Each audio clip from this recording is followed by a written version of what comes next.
Untitled 2024. PodCon, the first one ever. So guys, yesterday me and Aaron went to Philly. Shout out to Wallo from $1 Million Worth of Game Shout out podcast. to Wallo. We're not gonna do a shout out though for the parking situation. Bless stay hard. We're talking about everything. Okay. Yeah. Okay. Yo. Hello. What's up, coworkers? What's good, coworkers? Welcome back to another week with us at the We Outside After Work podcast. I am your host, Dana. And I'm your favorite Aaron. It's your boy, though. Your favorite Aaron? Yeah. I'm everybody's favorite. They know favorite other Aaron. Aarons? Aaron Carter. Didn't he pass away? Rest in peace, Aaron Carter. What's another Aaron? Aaron McGruber. That's what I'm saying. Like, you're the only one. No, the dude from the Boondocks. His name is Aaron. Aaron Rodgers. We don't like him. Aaron Lucas. Aaron That's Rodgers, me. Yeah. Okay. All right. Well, let's get into the episode instead of referencing all the Aarons that Are not as important as me. Yeah. Bruh. But just to give y'all a heads up, I feel kind of crazy, look a little crazy because I didn't get a restful night's sleep. And you want to know why, though? No, it's not because of any extracurricular activities. Because I know where your mind goes. It's not. To the gutter. Hold on, no, time out. Let me get my real thought out, and then I'm going to let you get your thought out. My thought was simply, if you needed a mattress, I can help you out with the mattress. I got discounts, Martin Luther King weekend. You know, I'll hook you up. You hit me up. Mattress discount. That's dope. But no, it's not because of that. It's crazy. You want to know why, though? The real reason? Why? I saw my first ghost last night. Your first, not your second?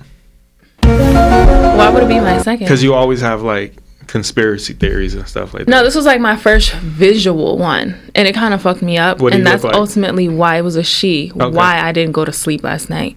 So you were scared? I was I was fucking horrified. Have you ever seen a ghost before? No, I haven't. Yeah. So how you gonna call me a pump if you never seen one? All right. What did you see? All right. Let me give you guys, the full story, okay? And the backstory because January 11th. Can I finish? Go ahead. I'm trying to figure this shit out for you. No, so January 11th was a portal day. So in the spiritual world, there are certain days within the year that are represented as portal days and are supposed to be very powerful for manifesting. So, and it was the new moon of the year, right? Now, because I try not to really push that too much on the podcast, but ultimately I want to get more into it and learn a lot more. I don't think you do want to get more into it. I do because, listen, I've always been very intuitive and feelings and just new things before they happen, right? So this year I do turn 30, and I heard 30 is just an ascension. Thank you, Marv. Is an ascension of you as a person in different ways. So I do feel like whatever happened last night and what I saw was the beginning of me really opening up into this spiritual world. And it fucking freaked me out. And I couldn't go to sleep. So are you going to be a medium? I don't want to be a medium because I don't want to see shit. But I've actually seen a ghost before. I had sleep paralysis now that I think about it. But that happened almost broke the damn years headphone. ago. Okay. I just asked you if this is your first ghost. Because I just thought about it. The way my memory works is different things will spark me remembering. Anyway, yeah. So this one, right? I was in the realm state. So realm state is in between you falling asleep and waking up. Okay, it's not REM. Are we REM talking? state? Yeah. Okay. I don't know. I got a list. I got issues with my tongue. Okay. Yeah. So REM state. Anyways, so I had the covers over my face. And I just remember I saw an Asian lady that popped up and it fucking scared me. And I literally remember myself waking up and I was scared. Was it like the girl from The Grudge? No, it was just it was like a pop of a face and it scared me. So she didn't have a body? No. So how do you know that this was a ghost and not an actual person? Because there were no Asian women where I was at yesterday. But did she disappear? She disappeared because I had the covers over my face, and then when I took it off, she disappeared. Well, maybe you were the ghost because you had a cover over your face. Oh. Okay. Anyway, ever since that moment, I haven't really been functioning properly today, and I've been exhausted because I didn't really go to sleep. So let me ask you this question: when you go to sleep tonight, are you going to be afflicted by the same I hope not. Like I'm praying. Like I'm big on praying, and like if you feel scared, you do just like pray to God and Jesus to protect you. Whatever. Like I do that regularly. Why don't you get like some salt or some like? I'm gonna sage bullets. my apartment today too. I don't think a ghost is afraid of sage. Well, the thing with sage is it clears any type of negative energy. So even because I'll feel like presence and stuff, but I'm not scared. Well, this one I was scared. You're a beautiful girl, so you got plenty of mirrors in your room. They're afraid of those. I have one. Okay, well, put the mirror right by your bed because they can't look at their reflection. Okay, and then get a little a cross because all you gotta do is put the cross on. And I have night lights. Like in my house, I have night lights, but where I was at yesterday, they didn't have a night light. Yeah, and they definitely scared of sunlight. So like when they wake up in the morning, you can never. In the morning, I'm good. Like in the morning, like I don't feel scared. Yeah. But last night, like it just really scared me, and it's no full moons or nothing like that, right? Coming up. Not yet. We got a couple more days. All right. But let's get into this episode. But that's just some backstory, my check-in too of like why. Marvin, do you have Ghostbusters as a drop? Is it frazzled or frazzled? I don't know what you're trying to say. This is new words. Frazzled? That's a word. You should know. I do know. I believe it's frazzled. It's scared, right? Yes. Okay, let's get into the episode. Or you want to do a check-in? No, we could check in at the same time. We're gonna talk about the same thing. That was my check-in. Yeah, I don't really have too much. Oh, quick little side. I did build Nori a dresser for her TV in her room. Yep. They call me Mr. IKEA because I really be putting it together. You feel me? Are you like a handy person? I'm handy as hell. Okay. I got 2 of them, so it's like put them to use. And the great thing about this is I did it all by myself. I have no disruption or distraction. I just gave me 30 minutes. Boom, put it together. It was a little upside down, but who cares, right? Like it's not gonna fall. As long as the TV don't fall. Yeah. So she's straight. Shout out to you, Nori. I got you, baby. That's my check. Shout out to you, girl dads. But okay, let's get into the PodCon episode. 2024. PodCon, the first one ever. So guys, yesterday me and Aaron went to Philly. Shout out to Wallo from $1 Million Worth of Game. Shout out podcast. to Wallo. We're not gonna do a shout out though for the parking situation. Bless Stay Hard. We're talking about everything. Okay. Yeah, we get to it. So first and foremost, I do want to say it was a great event overall. So thank you for that.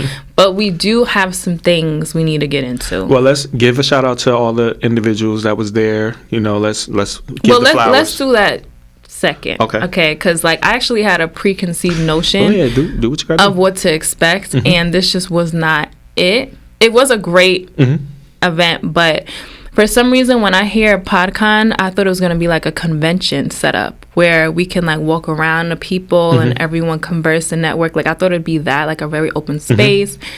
I didn't know we were going to an auditorium setup where there was going to be speakers sitting at a stage and we were just all going to be in the audience. Like I didn't know that was the setup of PodCon. So that was a surprise.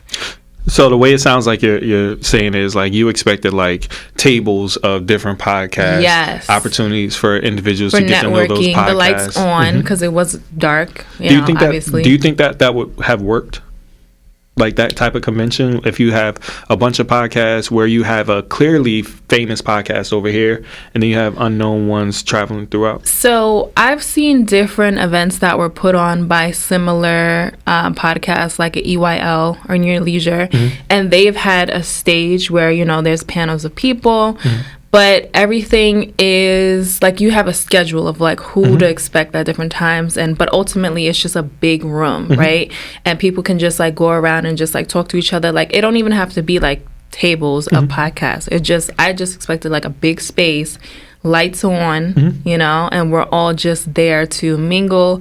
And then it's like, all right, get to your seat. Like they would have seats or whatever in the front, and then we would just listen to the speaker. So that was what I thought we were going to.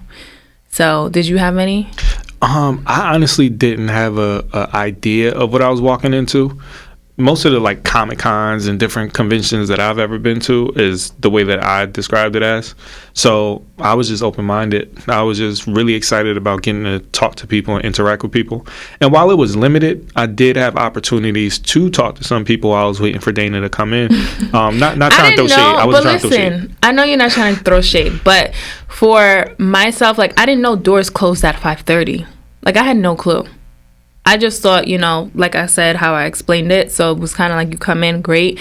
But if I would have known, like, hey, these are the times that the speakers start talking and, like, you got to be in the building, then I would have just allocated more time for that. And I also think, had they told us, similar to what you're saying with the schedule of events, we would have took that first hour and a half to prioritize the networking. So it's like we could go around passing out flyers, passing out T-shirts, passing out mugs, doing different things like that, so we could actually network a little bit. It was a bunch of people trying that, and as we got later into the show, when they were doing a little bit more of a Q&A session, got a little erratic, where it was a lot of people trying to, like, I'm not going to say rush the stage per se. We're going to get into that. Yeah. We're definitely going to get into that. But, that was their opportunity to just pass out some information. And, I do give them a lot of credit because they were willing to receive it. Yes, that I loved. So they were collecting everybody's cards, T-shirts, and Wallo did make it apparent to not skip anybody. Like, he would go back and just take their card from the stage. But let's get back to when we get in and, like, everyone's sitting down. So shout out to all of the guests. So now let's talk about the guests. Like, there was Brian Anderson, who was from Spotify and YouTube. So he handled, like, the podcast and the music division, I'm assuming. So he gave a lot of gems of, like, what to do. A takeaway that I listened to when he was speaking was just how to monetize on YouTube. And that was something that me and you went through when we were looking at our YouTube Studio app, because that is an app that you should have if you have any content posted on YouTube, so that you can see your analytics down to, like, the details of everything, like how long people are watching your videos, what are your demographics, and all of those great things, and what the milestones are to actually monetize. So let's actually give details of what the milestones are, just in case you guys don't know. This is some vital information. So like all that. Yeah, she's too young for all that. I know, I watched all that. Okay. With Lori Beth. Yes. What did she say? Vital Information. That was the name of her little skit. I know, but what's the whole thing? Lori Beth Denberg, I think her name is. I don't know. Oh, okay. Okay, let me see. I found it yesterday. Well, while she's waiting on that, she was actually on the Steve Harvey show. So, we got to, like, take her out of the equation because we don't fuck with Steve no more. You don't fuck with Steve? I never really did either, to be honest. But why you never really did? That's how he laughed. I don't fuck with him. Is that why? Because you don't like his laugh? I never really liked him. My aunt was just always on that Steve Harvey ain't shit wave, and I kind of just followed her wave on that. Did she ever tell you why? She just said he was fake and phony. And then my grandmother loves Steve Harvey. She watched his morning show listened to it every day on a ride to work. Strawberry Letter, all that stuff, and it's entertaining. But Steve Harvey he's like a Democrat, the way old black women love Steve Harvey. Like, and I think now, since that clip of him and Monique when they had their conversation is going viral, that to me gave me Ben said it. Yeah, but that would, like, solidify, like, I never really liked him for a reason, and that was it. So guys, if you don't know, hold on, time out. I gotta put people on notice, because when that clip came out, nobody was saying anything about Steve Harvey when it first came out. Because I didn't see it when it first came out. I'm saying me. I'm just talking my vantage point, because I'm Team Monique, and I've been Team Monique. So every single thing that came out Monique related, when that video came out, it was a whole bunch of people that just ignored it. They didn't justify it, but they ignored it. Did you see the whole episode? I seen the whole thing. Okay. Yeah, I seen the whole thing. I didn't see the whole thing, but I saw that clip recently, and I thought it was super fucked up, where his justification of why he didn't stand with her was because he has a family to feed and a legacy to continue on, regardless if, like, him standing up for what's right took that away from him. Listen, we all about making as much money as we possibly can, right? We talked about it on the last episode. Yeah. But when it comes to your integrity, you got but so many ways to try to, like, how much money can I take to sacrifice myself? Like, if you willing to put yourself to the back burner, just understand that people will look at you sideways, and it's justifiably so. And throwing someone under the bus who, like, y'all were probably friends, or, like, this is a good colleague, and you see they're being treated like shit. Yeah, and you just let that happen. Let's get back into the YouTube algorithm. Yeah, because that's a whole nother conversation. I did find what are the thresholds for becoming a YouTube partner. And number one is you have to have at least 500 subscribers. 2 is 3 video uploads in the last 90 days, which we have. And then you also need 3,000 watch hours in the last year. So we're currently at 507. So I do feel like that's pretty high. And the last one is you need 3 million short views in the last 90 days, which that's new because I guess now since they have the shorts. But I do want to just keep posting out shorts more often. That's just something that goes overlooked for me because like there's so many things that go on with editing the podcast, posting it, and XYZ. One of the biggest takeaways that Brian and Wallo made is it's not necessarily how long your content is, right? You can make a 10-minute, 15-minute, 30-minute, 2-hour, 5-hour podcast if you want to. The content is what it's all about. So if we can continue to push out content, which we will do, and we can put it in different forms and different mediums and different ways to get to the people, that's how we get to that 3 million number. You know, we're not looking at just every single video that we post. Maybe it won't get to 1,000, 2,000, 10,000 views. But if we can get all of our digital media under that same umbrella to get to that point, that's where monetization comes from. So as a podcast, priority number one is we got to make sure that as we're being entertaining, we're also being educational, inspirational, and aspirational. And shout out to another guest speaker who gave us those tidbits. You know, we always trying to give y'all something. We never want to just give y'all entertainment. To bring it back to what you just mentioned, the speaker who gave us information about, you know, constantly pushing out content on multiple platforms, her name was Tori Angelica. Oh. For me, it was Angelica. So it's Angelica. I don't know how to pronounce her last name. Like but Nuwaru. So she is the CEO and founder of the Shade Room. So she does have a team now that runs all the posting and stuff like that. But her story to me was very inspirational because she said she did want to just start a entertainment business with just her. So all she had was her iPhone. She did have about 500,000 followers on Instagram, and she was about to get evicted. Even though she had all of these followers, it's like that doesn't add up to dollars. So her plan was to just keep pushing out content when other media outlets weren't. And it was mainly about influencers. So your favorite influencer on YouTube or even Instagram, she's putting out information for, I guess, fans to get to know them better and just them to have a platform, or like just a media company who's like reporting on what they got going on. So that's like the Ari Fletchers. Who else was popular at the time? Aaliyah J. I used to watch a lot of her YouTube videos. She did makeup stuff. Derek Jackson. Okay. Yeah. That's the only one I know. I don't really know influencers. Yeah. So I just thought that was dope because I didn't know it was just her. And then, you know, it was just like, well, yeah, you can have all these followers, but how do you then start to transition that into money? The dollars. Yeah. And ultimately what I wanted to get from the podcast con was how to get sponsorships, right? From companies like a YouTube. They mentioned State Farm, Nissan, Pepsi. Well, that was an old one, according to Dolly from the Black Effect Network. And for me, what I got was, yes, you have to put out content, but ultimately it is who you know. So I do feel like these networking events are important just to meet different kind of people because you never know who you're going to run into and who's going to be the connect for who. I agree wholeheartedly with that. I think the other way where you can get on, and this is something that Angelica, was that her name? What she talked about, the CEO for the Shade Room, is being a disruptor. Because when she started the Shade Room, she was going up against the news cycle. And her thing is the news cycle has certain times where they drop news. So prime time, 8 p.m., daytime, 8 a.m., right? Those are when you're going to get the news stories. Her thing is, fuck the news cycle.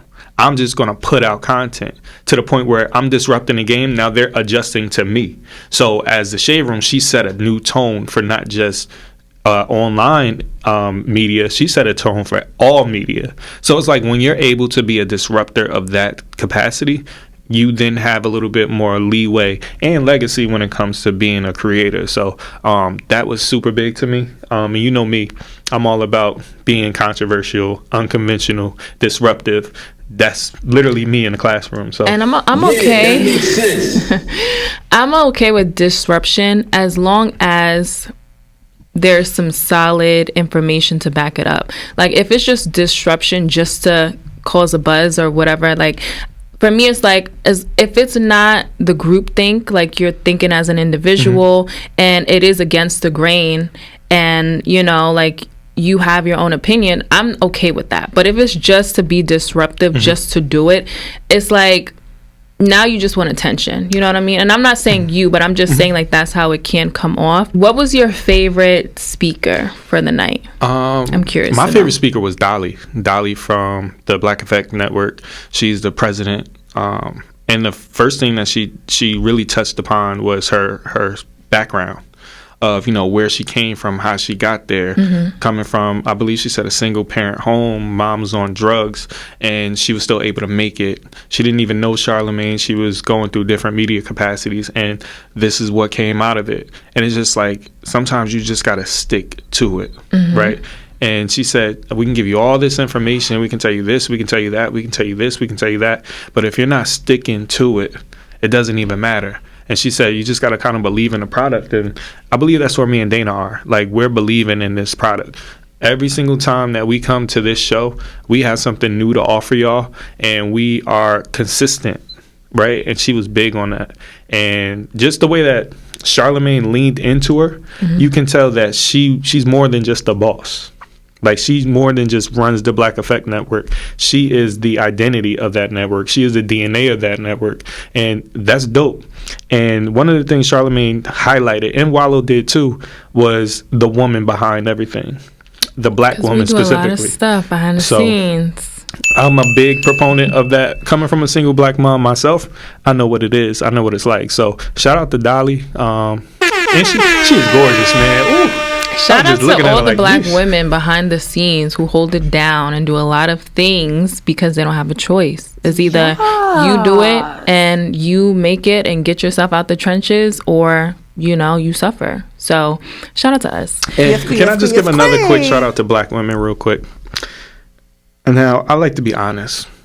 The things that I see in the real world, as a Black woman, you have so many levels that you have to climb just to get on an equal playing field. And this isn't about Taraji asking for more money, or Monique asking for more money, or women's suffrage or anything. This is honesty. If you look at the hierarchy of who has the most privilege in this world, the Black woman is at the dead bottom.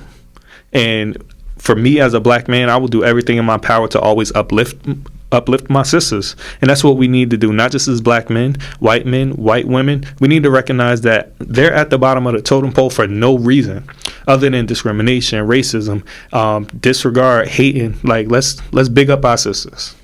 My favorite speaker was Wallo.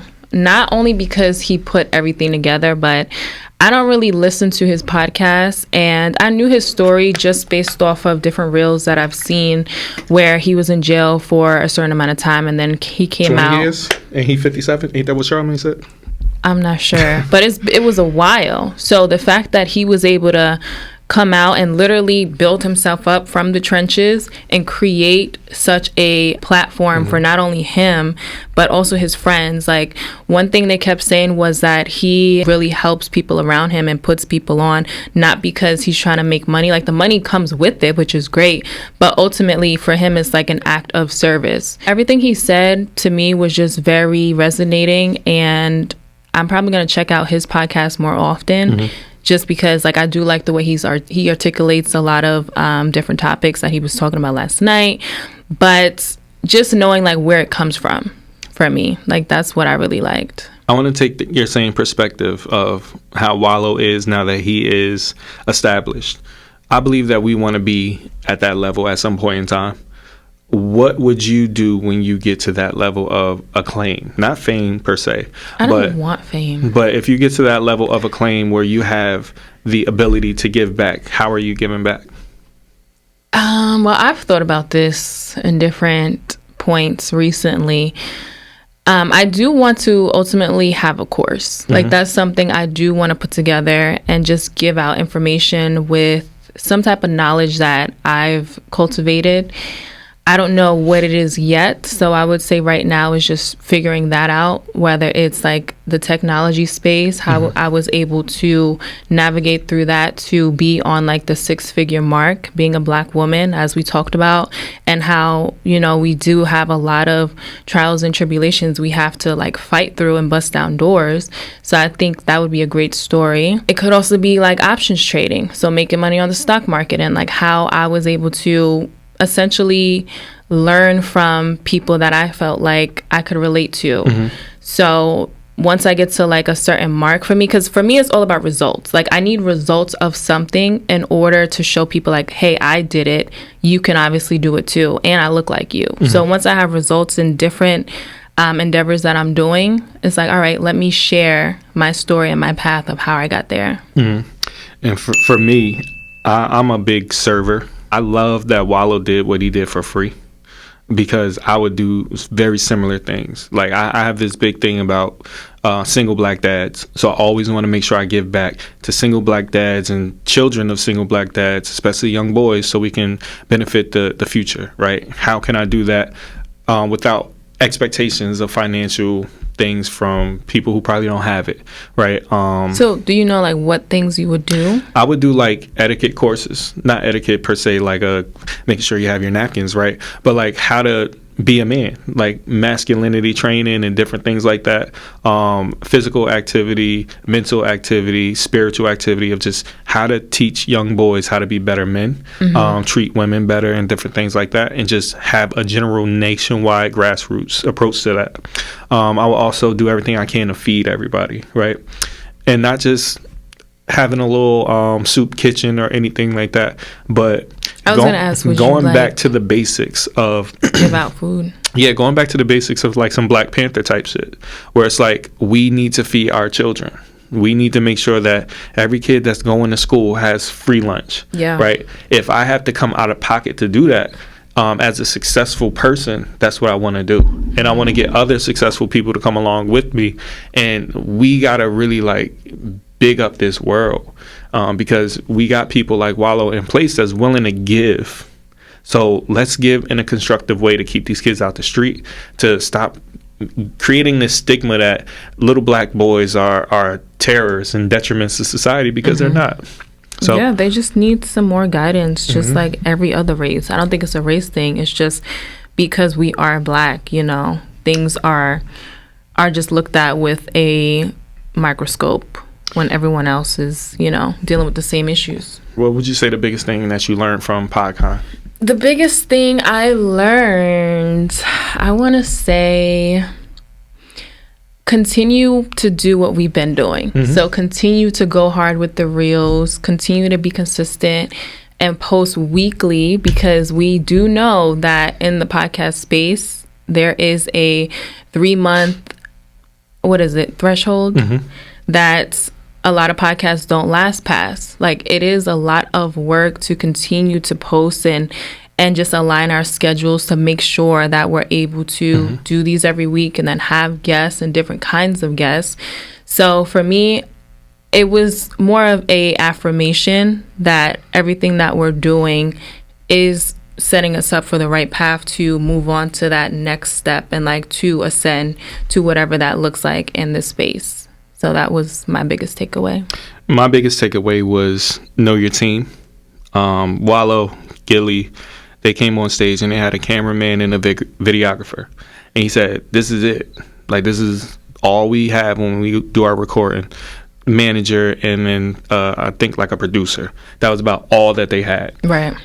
So me and Dana looked at each other. We was like, well, who's our team? So I said, we need a team. I said, it's me, you, and Marv right now. I was like, Marv ain't here when we're remote for about a month. But I'm like, you know, that's the core, right? No matter what we go through and how many silly disagreements that we might have, because a lot of it is silly disagreements, even on the show, it's silly disagreements. It's just a matter of being transparent, talking to each other and getting through it, because the easiest thing for us to do is quit on each other, right? I don't want to quit, though. Like, I feel like I'm set on each other. I know. I'll let you finish your point. But are you done? I wasn't. Okay, go ahead. Keep going. No, I don't want to cut you off. You just did. I know, but I'm letting you know that you can continue. I don't want us to quit on each other, because at the end of the day, me and Dana were friends before this and after this. We just got to know Marvin before this, but we've grown with Marvin through this process, and it's working. And we just got to understand that it's working, and we just got to keep working and working and working. This is not easy, and it's not supposed to be easy, or it wouldn't be called work. So. Right. I mean, I agree to everything you just said, but I'm not going to lie. I want to say last year, so the last 4 months, from like August to December, for me it was a lot. Like I was just going through a lot as far as my job, my family, and the podcast. To me, it was becoming a chore, not only because emotionally I'm not really tapped into the conversations on a level where I would have liked to be, considering my mental space, but it was like I had just had so much that I'm juggling. Like I'm finding a new job, like I'm going to different hospitals, flying out to Arizona to be there for my grandma when she was dealing with her situation and her health. So it got to a point where like I was reconsidering. I'm like, and this is the first time we're having this conversation. So as you can see, I'm like, yeah, because like I'm really thinking back to that space that I was in. But now because I'm over the hump, I can think back and like just talk about it. But yeah. So thankfully, though, at the end of the year, I want to say in December, when we had those conversations about what we accomplished last year and our happy hour moments of gratitude, like that kind of clicked again for me. Like that was a moment where I was like, okay, we're making a difference. Like we're having people on who are sharing their stories, and we've been doing that. But in that moment, it was like, you can't stop, because this isn't just about you at this point. And then also just having those AI websites that really help to cut down time for the editing, and just finding like the timestamps, the titles, like all of that is work. So all of that probably cut down the process to, because before it used to take me days to edit. So now it takes me, I want to say like 2 hours max. But yeah, like I'm just grateful that now I'm just in a better space, and I can voice these things that I was thinking about to you on the podcast. And it is our first conversation, but I didn't want to like come to you as like, all right, I want to quit. Oh, I thought you were gonna come to me as a woman. No. Okay, my bad. I don't even like saying that. Yeah. But yeah, so we're grinding. We're gonna continue to do what we need to do, acts of service, and creating this platform for not only us but everyone else who wants to share their voice. Yeah, and we got some things coming down the pike. But PodCon, it was wonderful, but it wasn't perfect. Right. So what would you have, aside from the aesthetic of it all, anything that you would recommend to do different for next year? Yes. So one is the venue. Now, it was a beautiful venue. Inside. Okay? Because walking through that, like, to get there was a little bit of, But anyway, yeah, the parking wasn't that great. Like, I went around the block 3 times before I parked where Aaron parked. So that's one thing. It's just a better venue as far as the outside. And another recommendation, and mind you, these are just constructive criticism. Like, it's not us saying like we hated it or whatever. Like, we enjoyed our time and the knowledge that we learned, but ultimately like things could be better. So I would say prior to the event, just posting more about what to expect, as far as, because we did get that flyer emailed to us of like doors close and open at this time. I didn't even know until I got inside. So thankfully I was online at like 5:25, and I was one of the last few people to get in the building. So if I would have knew that prior to, that would have been great. And I would say just have an intermission during the show, because it was just one long show. It was pretty long. Yeah, so like 2 hours, stop for about like 20 to 30 minutes, let people network and talk to each other, and even if the speakers would come down or whatever the case, to just like be more personable, that would have been great. So those are my recommendations. My biggest recommendation is, when my chicken quesadilla is finished, I need you to text me that my chicken quesadilla is finished, because I don't know who that little girl was, but we was about to scrap. Because She didn't care. She didn't care. I went to her 3 times. I said, "Is Aaron there?" She said didn't look. no. She didn't look at all. And then I had went back down we probably was like 15 minutes into the show. And I went downstairs and I asked for our manager. You know, I had to Karen this shit. You asked for the manager? I asked for a manager. Wow. You didn't know that, did you? No. Oh, my bad. And he was like, "Oh my God, I can't believe it. It's been 45 minutes since your food's been ordered." I said, "Yes, it has." So he went over there, bag right there. It was sitting there the whole time. Sitting there the whole time. Right. I really don't like that guy. But thank you for sharing because the quesadilla was bomb. It was rocking. Like whatever the recipe is, let me get it that. was so good. Yeah, we had to order a second one because we enjoyed it. And then actually had some like still on my nails the next day. Oh, that's disgusting. It was disgusting. But I washed them out. Because like with nails, it's not that I don't wash my hands, but like certain things just get stuck. So you have to make sure you get them in there. But go ahead. Yeah. But the manager ended up giving me a free drink. And bless my heart, I had a bunch. So I had to slow down a little bit. You was turning up. I definitely was turning up. I think enjoyment requires a little bit of enhanced spirits. So that helped enhance my spirits a little bit. Same. What I would have done just a little bit differently is had like some kind of and we actually saw Jazz at the show. Oh yeah, shout out to Jazz. 6 figures ain't enough. And he mentioned like a meet and greet or some kind of backstage something, because with all due respect to the information that we were receiving, a lot of us came to see people who've made it. And we want to get a little up close, personal, take a picture, engage, ask questions, see if we can get our information into their hands without being in a sea of 10,000 people. Yeah, that was another thing at the end when they had their Q&A and they were just giving the microphone to everyone, which, you know, there were some people that were able to share their stories. Except for that one girl. I understand. Hold on. We got to talk about that, okay? So as people were sharing their stories, like it was very inspiring. But it got to a point where, number one, I didn't want to go up there because it was very unorganized. Like they had security kind of holding people back. But yeah, it was kind of chaotic. And it was this one woman who she was telling her story. I didn't really get too much of it because we were ready to go at that point. But I just remember that she started crying. So she started weeping. She was weeping like a lot though. Like she was talking about her sister, I believe, passed away. But for me, it was like once she started doing all of that, even Charlamagne was like, "Oh, make sure we get her contact, and like they're gonna take care of her." And for me, it was like, well, why does it have to take this level of tragedy for her to get your attention like that? You know, like there were some people who, you know, he was touched and whatnot, but for me, it was like it just gave. I don't know, like she did all of that. Not saying that her feelings didn't matter. Yeah, it was given performative, and she got the reaction that she possibly came there for. Yeah, it just came off very, like, I'm pretty sure it was authentic, but to us, it came off very inauthentic. It came off as like a performance to anything I could do to get you to just hear me. Just because there were so many people up there, you know? But at the same time, it was also very beautiful to see. It was a woman.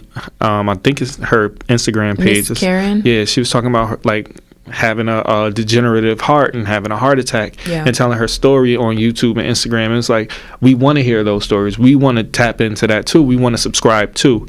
It was also this one guy who spent a long time getting there, but he talked about Charlamagne's story and how it inspired him. With the mental health. And how he wanted to get off the streets, and he was under the same tree and all of this and that, and that he was inspired by that. Like it's beautiful to see, it's beautiful to hear.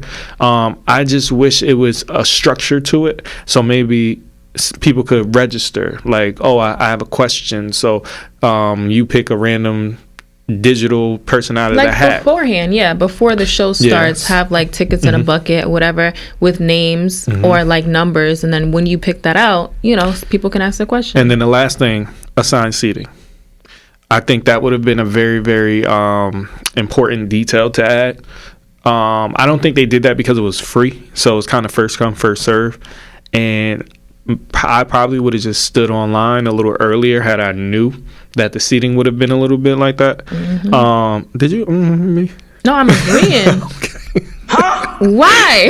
It sounded like you could have stood your ass online. It wasn't sarcastic. Oh gosh, but it was just like, I agree. I would have been there earlier. But had I stood online just a little bit earlier and probably got there, I probably could have sat a little closer. But the way them people was in there, they would be like, "You're not about to hold nobody's seat for 2 hours. I'm about to take that seat." Yeah.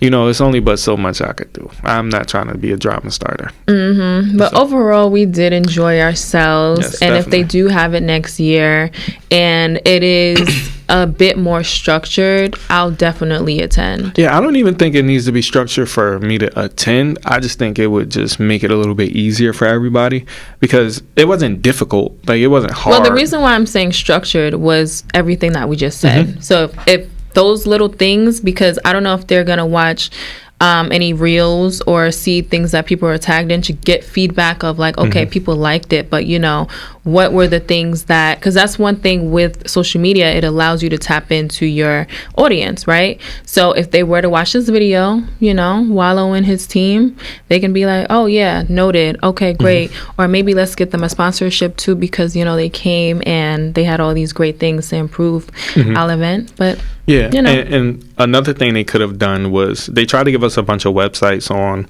how to get financing and different things like that.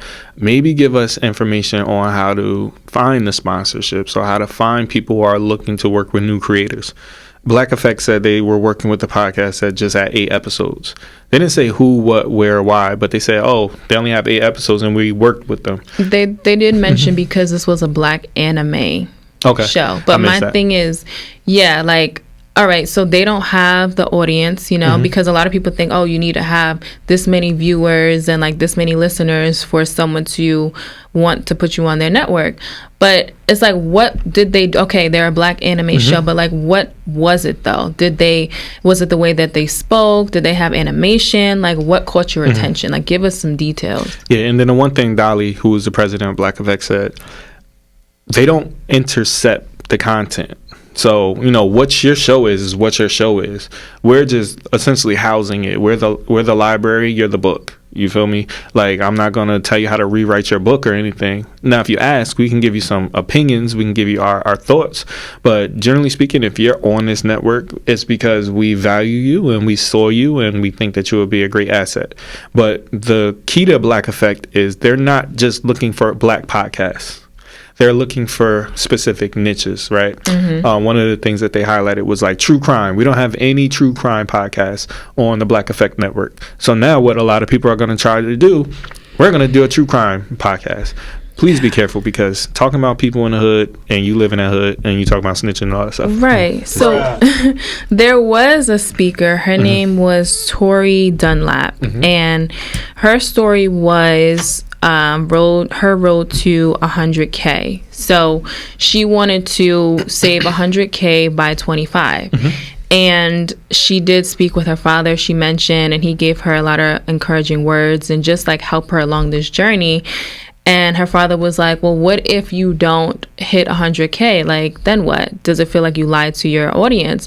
But she's like, well, no, I'm still on the journey. And even if I hit 80K, that's still better than 0. So what I took from her was, she was like, be authentic to you and your journey. Like you just said with a true crime podcast. It's like, do you like listening to true crime, or are you just doing that because, Dolly of Black Effect said that's something that they're looking for? So Tori just mentioned, be authentic to your story and something that like your audience can follow, that is personal to you. And I do feel like regardless if you get 1,000 views or 100,000 views now, it does take time to build up that audience. Like, it's not going to happen overnight. So for me, it was just utilizing the TikToks more, posting more shorts. So whatever small clips of your content you can get out there, do it. Yeah, and the only caveat to the Tory story, and it's not a knock on her because I don't know her situation, but it always appeared that she had a backup plan, right? Where I talk about this all the time, like a fail-safe switch, where it's like, I could do a podcast, and if it doesn't work, okay. Like, it's like the Kardashian argument that we had a couple podcast episodes back, where it's like, no matter what I do, I'll be successful because my daddy gave me money. And, you know, that part kind of like dilutes the story a little bit for me. You feel like Tori did that? Mm-hmm. Because it's like, no matter what, I have a cushion. And while I respect her story, because I think her story is more than just the money, I think it's also delivery, authenticity, entertainment value. I think she has a lot more to offer than just, I saved $100,000, right? Which is why she's successful. I would say with her that I really, really liked was she had different ways of generating money. So I know she recently wrote a book. She has a podcast. But for me, the part that didn't really make too much sense was when she said, she was on Good Morning America. Like, she had all of these, like, big name platforms that were reaching out to her for her to be on their platform. So I'm like, well, how did that transition happen? Like, what was the connection to that? Like, that's what I didn't get information on. Yeah, and that's where it boils down to at the end of the day, is who are your connections, right? We talk to each and every one of y'all every single time we do a podcast. And the moment that we post a reel or we post a video or we post a show, we ask for support. So who are y'all that are supporting us? We see it, but can the next person be more consistent with their support and the next person, and so on and so forth? Because that's where it comes from. It doesn't come from us. With all due respect, we can work as hard as we want to work. Success is not just generated on our backs. It's on the backs of our supporters. So we need y'all to carry us through. We're going to put the content out. We're going to do what we got to do. But now it's about time that we start applying that pressure. Yeah, one of the conversations we had was with us being more communicative to our followers on Instagram. Even though it is a small community, nonetheless, it's still a community. So what we do like is when we have guests who want to share the content that we tag them in when they're on our episodes, they do have their followers that are sharing, liking, commenting. Recently, shout out to Indy, her gym partner, TJ, like now he's in our comments, he's reposting things, like he's being more engaging just because she was on our platform. So what we want to do, some tips that we can share with you is, let's say a TJ or like someone who was your guest shares the post, right? You can DM them saying, thanks for the share, can you also follow? You know, so just making it more personable rather than just a thank you. Like, give a ask. Like, even if they don't do what you want them to do, it doesn't hurt to ask. And I also think Instagram makes it a little bit difficult because we don't see all the shares. So sometimes it's like we want to communicate and engage with every single comment, every single guest, every single time. So what we're going to start doing is we're just going to ask. Like, I'm in sales now, and one of the biggest things that make people fail at sales is they don't ask for the sale. Right? We got to ask for the follow. We got to ask for the share. We got to ask for the comment. We got to ask for the like. And no, we're not begging. We're not begging for anything. We're just trying to keep this engaging content going. Closed mouths don't get fed. Like, that's a fact. And that's something that we're going to take literal because we are getting the views. Like, our views have been going up every single episode. But it's like, all right, how can we transition this into followers with asking? And that's when the business does the work itself. So once we get our following together, we're going to be where we need to go. So let's set a goal. Okay. So where are we at right now? We do have a goal section of our outline notes. It hasn't been updated in a minute. But so we have first payout on IG, first sponsored deal, 1,000 followers on Instagram. I don't want to read that next one, but 500 followers on TikTok, which we passed because now we're at 600. So shout out to you for holding down our TikTok. We're about to change it now and get to 1,000. Okay. And then 500 subscribers on YouTube. So we do have a lot of things that we're still working towards. But I think these are all attainable. So also make things that are attainable within whatever deadline. So also important, have deadlines just to make yourself accountable. One of the things that Wallo said, actually, and maybe y'all can take this too, because I do think we might do this a little bit, and Dana has been really good on separating the two recently. We would take the videos that we'll put on Instagram, and we'll put those Instagram videos on TikTok, and we'll put those TikTok videos on YouTube. And it's like, no, every single platform is different. So some videos we need to cater to our YouTube audience. Some videos we need to cater to our Instagram audience. Some videos we need to cater to our TikTok audience. And it's not that our audiences are different. It's that the platforms are different. The algorithms are different. They are. For example, with TikTok, what you mentioned was the longer videos do better just based off podcasts. Because I think with TikTok, they want to hear more of the story. With Instagram, what I realized is even a minute sometimes is too much. So with the timing on Instagram, you do have to be around, I want to say like 30 seconds or less to really like see those views and have the algorithm put your video in that. I wouldn't really recommend the music, so the trending audio on Instagram. I just feel like we've had plenty of moments where, speaking of like when that happened, the reel with me and you talking about, I think it was the flirting, and if flirting is cheating, and we had music behind it. But because the music was taken down, our audio was taken down. So I would not recommend really putting too much music behind, especially reels that you know are going to do really well. Yeah. And then hashtags, right? Hashtags. Key. We definitely hashtag on Instagram and hashtag on YouTube and TikTok, but we can't put the same hashtags on both websites. And we try to use like AI generation and different things like that. And nothing is etched in stone. Like sometimes it works, sometimes it doesn't. But at the end of the day, put it out there. Yeah, it's all trial and error with the hashtags. I know Angelica from the Shade Room, she mentioned that was how she was able to really get her posts out there. With zero advertisements. Yes, zero advertisements. To be honest, if you're producing all this content, you don't necessarily need to pay for ads, but again, like whatever works for your platform. I would say with the hashtags though, she did mention how you don't need about 20 hashtags specifically on Instagram. With Instagram, what I started doing recently, I want to say since the end of last year, is I'll put about 5 hashtags based on what the video is about and what we're talking about. For example, the last one we had with Indy, and we were talking about fitness and self-healing and self-love.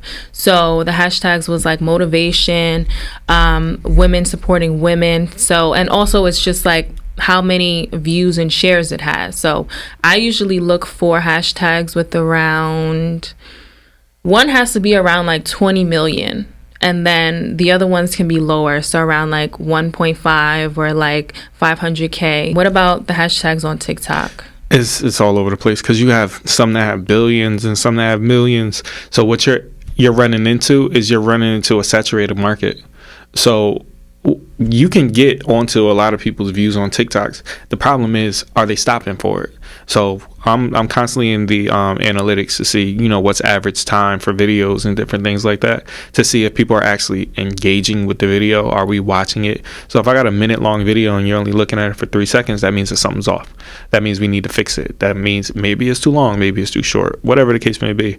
Or maybe it doesn't. It's a lot of trial and error, because that's the thing with being a content creator. We don't know the special sauce. You have to figure that out for you in your niche. And my biggest struggle is I think what I like is entertaining instead of what the people like. Sometimes I just gotta, y'all figure it out. Let the algorithm speak for it. Don't let Aaron speak for it, because I like weird shit. So if I say, oh, Dana, that is fun, that's awesome, it might not be. And me and Dana had this conversation last week when it came to our icebreaker questions.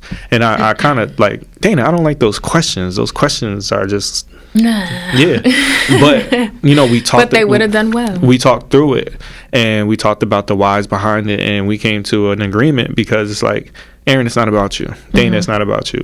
It's about what y'all like. It's about catering to your audience. Like, that was another takeaway from yesterday, was you have to understand what they want to see. And that was another note that Angelica mentioned. And she was like, she wanted to understand, well, what were people engaging with? Like, is it specifically about relationships with celebrities, or was it like their drama, like good or bad? But nonetheless, like, it is about the polarity, and it is about like, okay, as long as you're getting engagement, you don't have to be super salacious, but you need to just put out things that you're going to have opinions on. Like, you want to spark opinion and you want to spark conversation. That's the ultimate goal with putting out content. And then you also want to translate that to followers. And that's what we're working on this year. I forgot my thought, but it's okay. We're going to get there. Our happy hour moment, I was transitioning there and I got stuck because they talking some crazy nonsense. Who's talking crazy nonsense? I'll tell you a little later. Okay.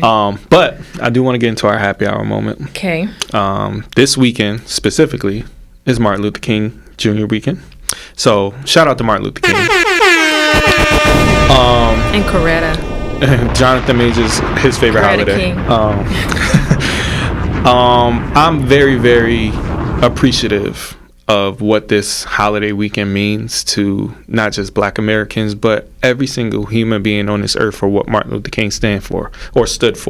But I have a big but. I believe that Martin Luther King Jr. and his legacy is the greatest trick of white supremacy. And they find a way every single year to overplay what Martin Luther King means in terms of civil rights. And I believe that is the key to the school to prison pipeline. Because if little Black boys don't follow that nonviolent approach, if they're not docile, if they're not following the lessons of Dr. King, that they're a horrible individual. When we look at racist people and all these conservative Americans, the first thing they do is jump on Martin Luther King. It's like Jesus. What would Jesus do? What would Martin Luther King do? What would Gandhi do? All these people were nonviolent people. Our suppression and our oppression wasn't nonviolent. So with all due respect, I don't want to hear about no more nonviolent Martin Luther King. You can talk about Martin Luther King. You can talk about all the great he did, but he had way more than a dream. So from here on out, I want more schools to talk about Medgar Evers. I want more schools to talk about Malcolm X. Yeah, if we're depending on schools to educate our kids on the history of Black America and our leaders and the people from the past who did a lot of great things for our freedoms, I would say definitely do your own research and ultimately understand it for yourself to teach your children. Nope, I don't want that. I don't want to stop. And that's fine because... Hold on. Wait, no, you just cut me off. I know, because I need to get this off. Go ahead. I don't want us to constantly be reminded that we need to do our own research for American history. Medgar Evers is American history. We're not going to get Turner that in schools. Is American. Why not? Reasons why in Florida, like, they literally just banned the Webster Dictionary. So it's like these school systems, they're trying to take away education.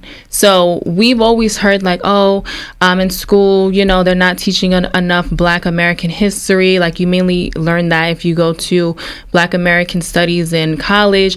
But why can't it start in the home?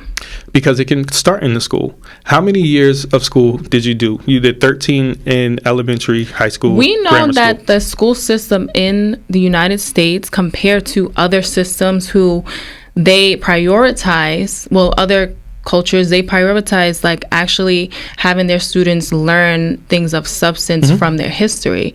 Like, our history is so full of violence and genocide and things that they've done to build this country that they're not going to teach, the Black heroes to that level of detail to students when like they still see a lot of Black Americans as less than. Okay. So I don't think like to really expect that to change, at least now. Like, yes, we've come so far, but ultimately I do feel like parents really need to just take a stance and like buy those books and take the time out to teach their kids about, the Black heroes of our history and not just solely depend on the schools because we see it's being removed every single day. Or we can hold the schools accountable to educate our children, all of our children, and not teach them the same thing every single year. I don't need to learn about Martin Luther King from kindergarten to 12th grade. I don't need to learn that the Native Americans and the Pilgrims had this conversation from kindergarten to 12th grade. I don't need to learn about Susan B. Anthony from kindergarten to 12th grade. I would say, what does it look like then to hold them accountable? Like, are these Black parents going to the student meetings after school, and are they like coming together, unifying growing as a group, and are they expressing their thoughts and feelings? Because ultimately it is ground roots work that has to be done in order for change in the schools. Like, okay, we can hold them accountable, but what does that look like? And back to politics. Flipping tables. Like, okay, if that's what you got to do, then do that. Because when people talk about politics, they're always like, oh, nothing's going to change. That's not going to happen. All right, well, what are you doing to potentially like have those changes done besides complaining? Pulling your kids out, not allowing this white supremacist society to even educate our children to begin with. That would be my plan, but I'm an individual. So as the collective grows, we can come along and we can make our happy hour moments even happier. It is about the unity and coming together, because that is something that a lot of people always say, but like, what does that look like? When does that start? And how do we get on the same accord to get these things that we want done? What's your happy hour? Happy hour moments. Yeah, well, you got water now, so yeah. Right. Let's try this again. What's your happy hour moment? There we go. My happy hour moment. This actually came to me, I want to say yesterday. But before the ghost or after the ghost? Before the ghost. The ghost fucked me up. Okay. But so recently, I've just had a lot of people asking me questions about working in tech. So that is a field that is becoming more popular just because a lot of the jobs that don't necessarily take that much thought process are going away, or they're going overseas. Even in a lot of technology spaces, they are sending these jobs to the less fortunate countries so that these companies don't gotta pay the premium. But people always ask me, you know, like, what do you do? Like, what's your job? And how did you get to that point? So my happy hour moment is I'm very grateful for where I am as far as being able to have 2 remote jobs, so 2 corporate remote jobs. One of them, I do have a termination date. So I've said this in the past, how this position is going to be sent over to Portugal. But right now, like, I'm able to do both of them at one time. And I would say in order to get a remote job, especially in IT, it depends on where you want to start, because you can start at the 6-figure level, but ultimately it does take the certifications, it takes the training, and it does take you actually spending money to take these courses to get certified and these different things like CompTIA, Azure, the fundamentals for AWS. So whatever field you want to go down. But if you do want to just start with entry, you can do help desk. So you can do the customer support for Verizon or any of these big companies, because they're always looking for customer support, and then you work your way up. So that's actually the path that I took since college. But I am just very fortunate in where I am and the things that I'm able to do with my own time during the day. So that's my happy hour moment. Yeah. Oh, hold on. So before we get out of here, You got the wrap snacks in there? I give it to you. Oh. Okay. Yeah, we only had one. Yeah. So again, shout out to the PodCon. They gave us all these tote bags, and I think it's a great gift because you can honestly just throw anything in here. And then mine was it wrap snacks? It was like wrap snacks or pop. I think it was popcorn. Mr. B. Yeah, Some Mr. B wrap snacks. I gave it to Aaron because I don't eat it was like hot flavored. I'm on keto, so I can't eat those anyway. Okay, yeah. So we also had this notebook in here. That says the PodCon, and then they gave us a pen, and that was really it. But ultimately, what? Why are you taking it out the bag when there's only 2 things in the bag? Because I want to show them what it looks like. It's an unrevealing, unpacking, whatever. Yeah, but shout out to PodCon. This episode was dedicated to y'all. Shout out to Wallo and his team. And as fellow podcasters that did attend, we do just want to say thank you for that opportunity to absorb all of that knowledge. And for me, like I said before, just give me confirmation that this is where we're supposed to be and the things that we're supposed to do. And we just got to continue to keep going. And if you want to join us on our podcast so we can talk more than just PodCon and our lives and being outside after work, we would love for you to hit up woawpod@gmail.com so you can sit in between the two of us and let's do this conversation thing. Yep. And on that note, we outside and we out. On that note, that's new. I always say that. You used to say, with that being said. Oh, okay.